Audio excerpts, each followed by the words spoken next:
When you look at education, for almost, I don't know, whatever period you like to call, last 50 years, 100 years, some people like 2014 as the benchmark of distinguishing historical time. But the point is, in the story of education, parents have not been considered part of the story at all. And it occurred to me one day, and when I shared with others, many people responded that how can you have any effective education system if parents are actually not only not participants, they are hostile. I have been amazed in the last few years to hear parents saying, principal ko jail bhijwa denge, and being elated about it. Oh, they are outside the school gate wanting to send the principal to jail. If that is the equation between parents and educators, I don't know what we are going to have in the education system. And very often government officials are also in the same spirit. I have heard all kinds of stories from various things where there is an antagonism between the school and the state. So the point is that if you have an education system into which there is no buy-in of parents, there is a serious problem. The other thing which is very, very important and challenging, and I am not surprised that not many people notice it, is the criticality of education in the future. As we get into the future, education will be very, very critical. It will make the distinction between those who survive and those who won't. There is absolutely, and if you have followed Yuval Noah Harari, and we have Vagish here who is more oriented towards history. See, Yuval Noah Harari has become very famous for his book called Sapiens, then Homo Deus, and then 21 Lessons for the 21st Century. And he talks about the future in an age of technology. And when he was asked, how are you able to do all this? He has no technical background. He says, I understand the Middle Ages.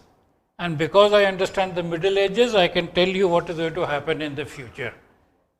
And that was very, very interesting.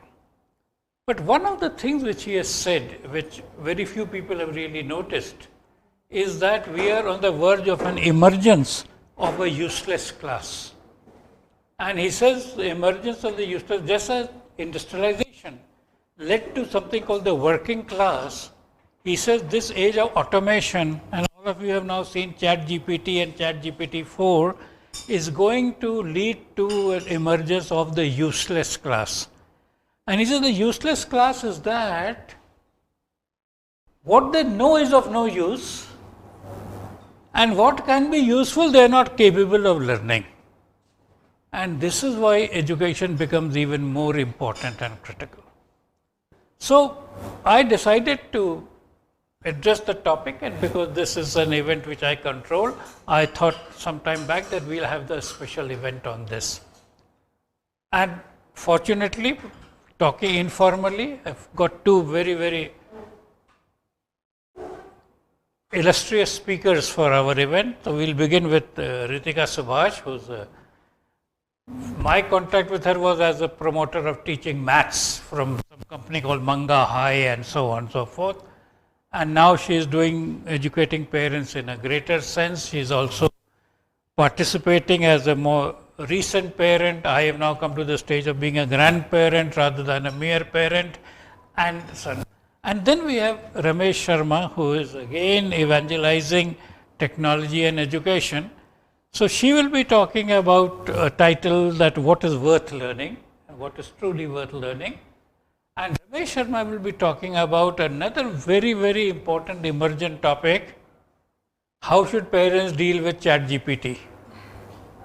You see, this is what we realize, that nobody there is doing it. See, government, education, this, that, nobody is bothered about the ChatGPT has come huge impact, and who's no. So Ramesh Sharma is going to spend the time, and in between I will be playing a general busybody, trying to tell you about some ideas, etc., largely criticizing the present system of education.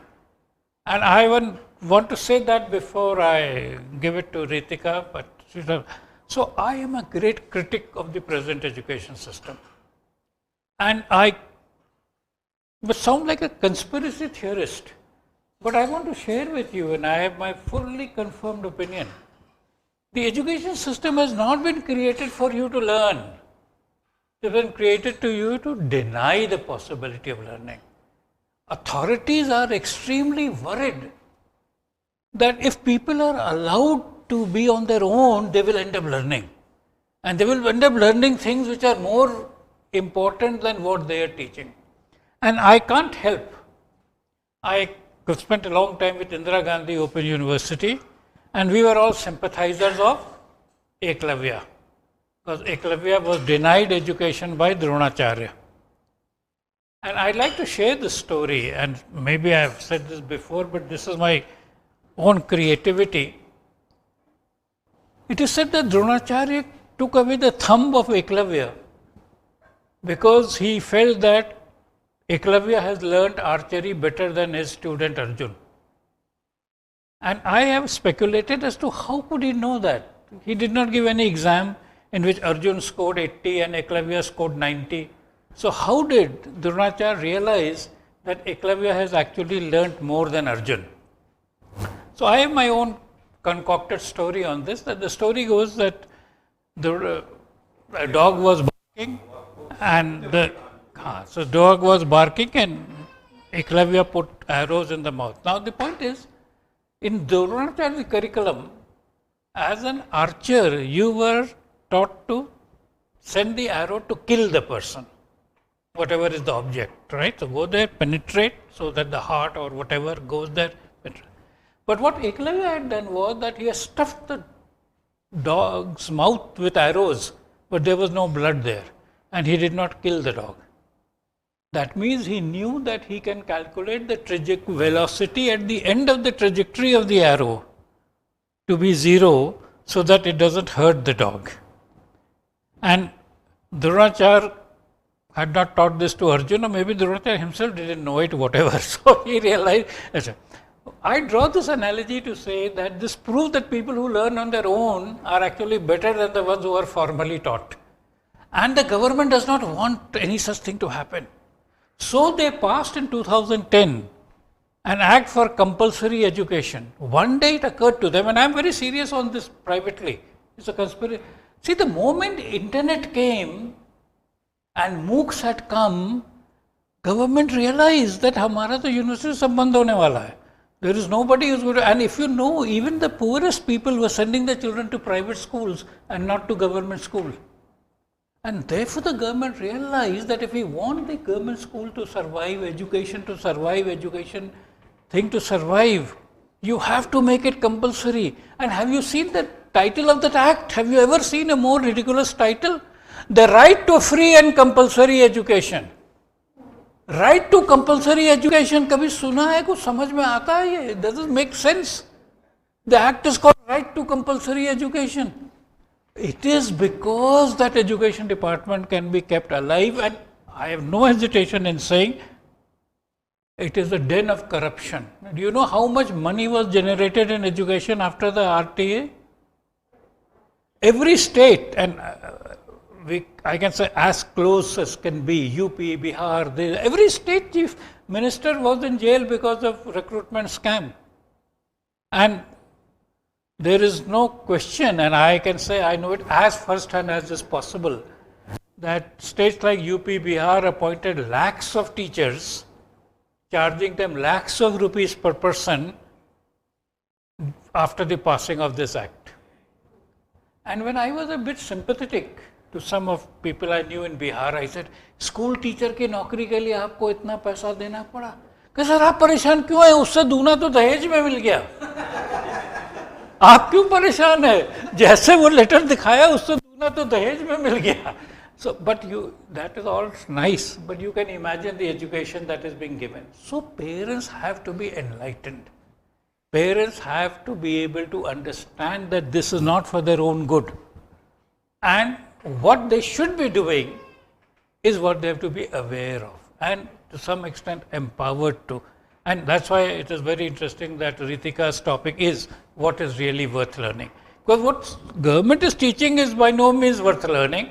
We have enough data. You have seen engineers unemployable. This thing was even any degree. They themselves say, I am not saying it, they themselves say this degree mein kuch nahi hota hai. And they continue to give degrees and continue to charge students and continue. Huh? Correct. But what I am saying is कि if this is not a biggest fraud, what is a fraud? ये कोई private आदमी कर रहा होता, एक कागज का टुकड़ा दे रहा होता, वो कहता और आप कहते इससे कोई जॉब नहीं मिलती है, आप उसको कहते सबसे बड़ा स्कैम हो गया. And you are getting people to take, and you have made it compulsory. See, आप choice अब नहीं दिया. This is the criminal offense if you don't send your child to school. So that option that I will not go to school does not arise anymore. And so, anyway, I just wanted to say that. So, but we are on a more serious note, really saying, ignore the government. What should we learn? Which begins with Ritika, and how we can do it with ChatGPT and others, with Ramesh Sharma. So, in a sense, in the next 3 hours, we would have solved the problem of education. Thank you.